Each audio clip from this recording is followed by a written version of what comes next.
You said that a harmless man is not a good man. A good man is a very dangerous man who has that under voluntary control. How should people become more dangerous? Oh, becoming more articulate is definitely, I would say, that's the primary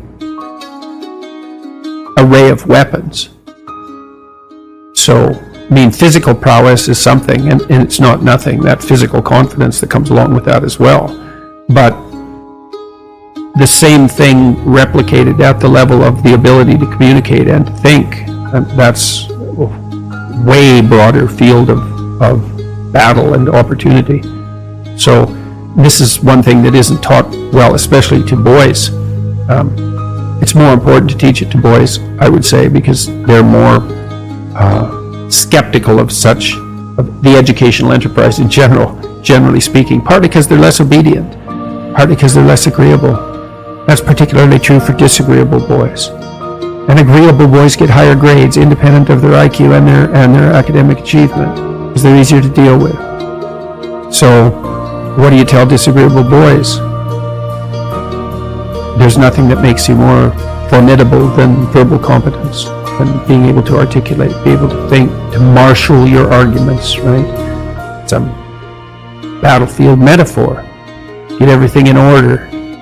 Get all your information straight, to marshal your forces. And so, I mean, that's part of the reason that rap artists are so popular, especially among disaffected young men, black and white alike, because they're unbelievably articulate.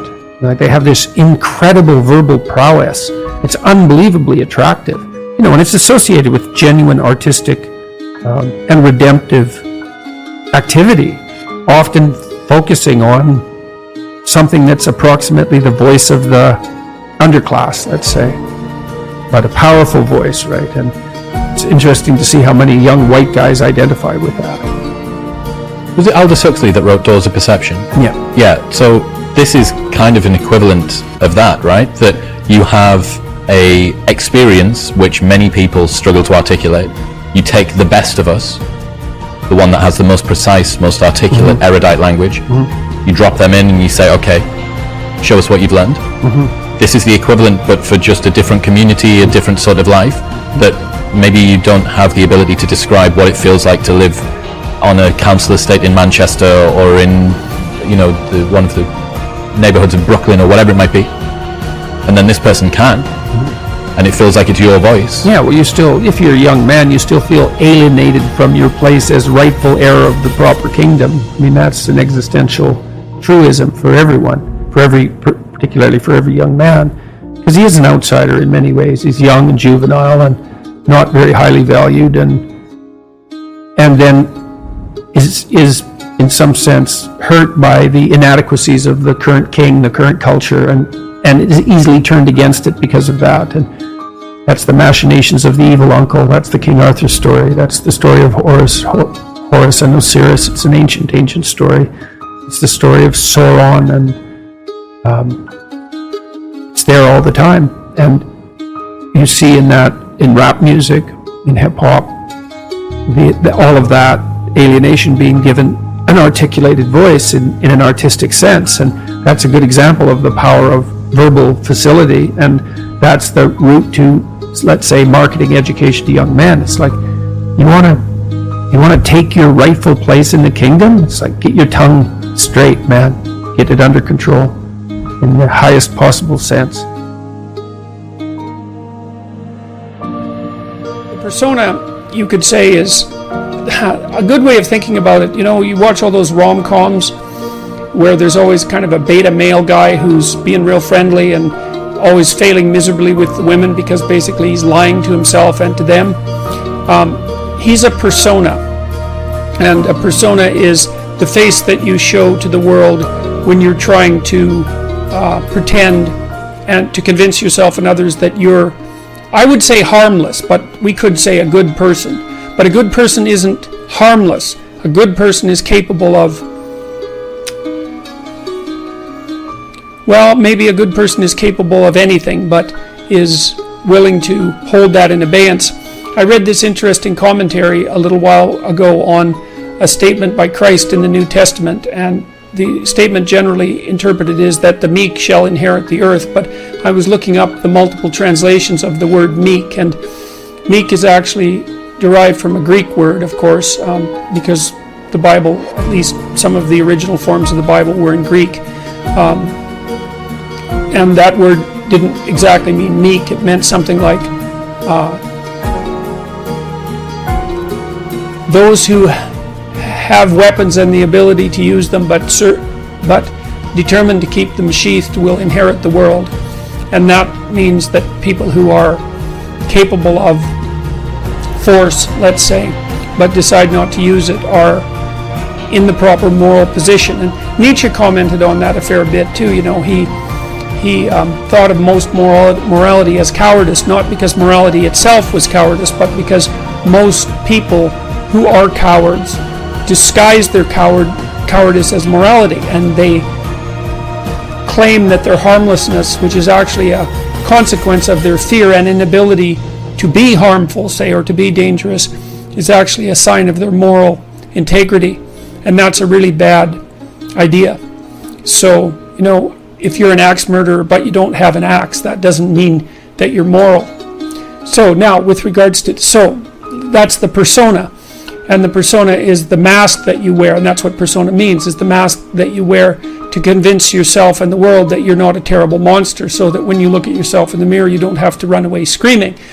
You know, and you might think, well, that's a bit of an overstatement, but Jung was very interested in phenomena such as, say, the psychological phenomena that would characterize the actions of someone who might be an Auschwitz camp guard, for example. And, you know, that's a pretty monstrous form of behavior. And the thing about Auschwitz camp guards is that there's no reason to assume, really, that they were much different than normal people. Now, there would have been exceptions, obviously, and what that means is that perhaps you too could be an Auschwitz camp guard, and perhaps you would even derive some enjoyment out of it, and you might think not, but you shouldn't think not so quickly. And what that also implies is that if you could see what that meant when you looked in the mirror and looked at yourself, you might run away screaming, because you'd have a revelation of just exactly what the human being is capable of. And that's a very unpleasant revelation, and also one of the things that stops people from being enlightened, because that revelation of the evil of the self is part of the journey to enlightenment, and an early part. Now, the shadow would be all the parts of the personality that the persona rejects, and that might be the aggressive elements. Certainly that's the case for people who are hyper-agreeable. And now you can tell, I think one of the best, there's two pathways to the development of the shadow, and they're tightly allied with one another. The fundamental pathway is truth, and that's to face the bitter truth about yourself. But to break that down more particularly, you might think about that as the capacity to observe your own resentment. You're going to be resentful and bitter in many situations because you don't get what you want. And if you watch that resentment and bitterness, you'll see that it produces fantasies that can be unbelievably dark. And that can be very frightening, and you might not want to admit to yourself that you're actually capable of having fantasies like that, or impulses like that, or aggressive feelings like that. But the thing is that if those aggressive feelings and impulses and fantasies are integrated into your character, it's like you're opening up a dialogue with a part of yourself that can be very forceful and strong and dangerous. And it's really useful to be dangerous, because if you can be dangerous, you often don't have to be. Men who've integrated their shadow often also develop a kind of peculiar grace that would be a consequence of not only allowing their aggressive side to step forward, but also their feminine and compassionate side that they may have kept squelched because of embarrassment about it, or because they'd been harassed for being weak, or any number of things.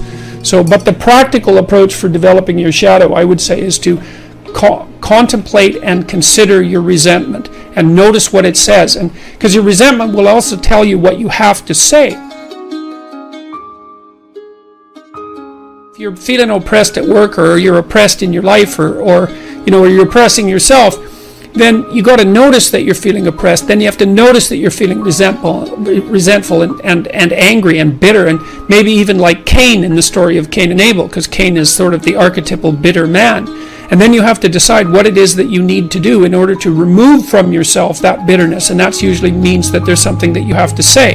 And then you have to say it because your soul depends on it. And not only does your soul depend on it, I would say the fate of the world depends on it. Because, you know, you might be wrong and then you should be straightened out. Maybe you're just being whiny and you have to talk to somebody about that. But it may be that you're actually detecting something wrong, some tyranny that's directed towards you and other people, and it's like your moral obligation to speak up about it.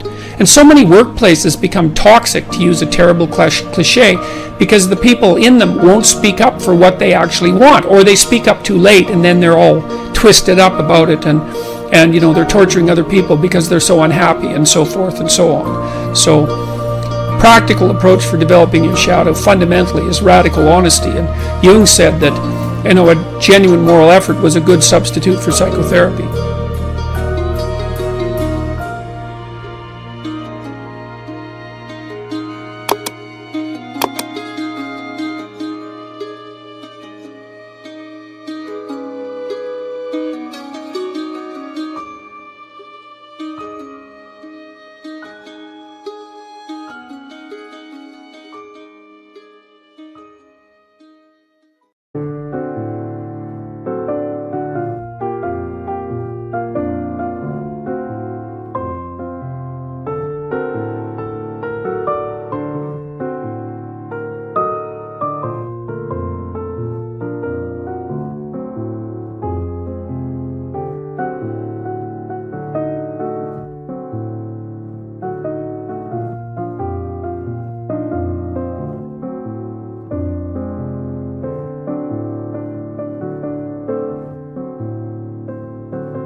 Anh ơi mơ mộng mình thức xa xôi, không màng về tình ái muôn nơi, sống cho là trọn kiếp đây thôi, đâu quan tâm gì chuyện đời.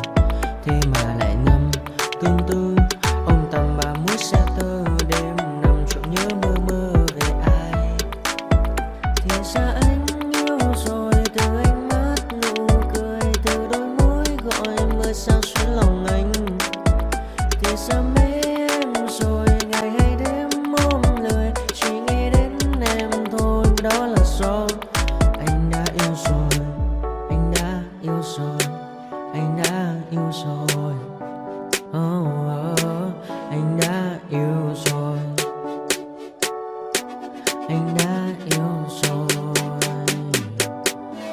anh đã yêu em mất rồi.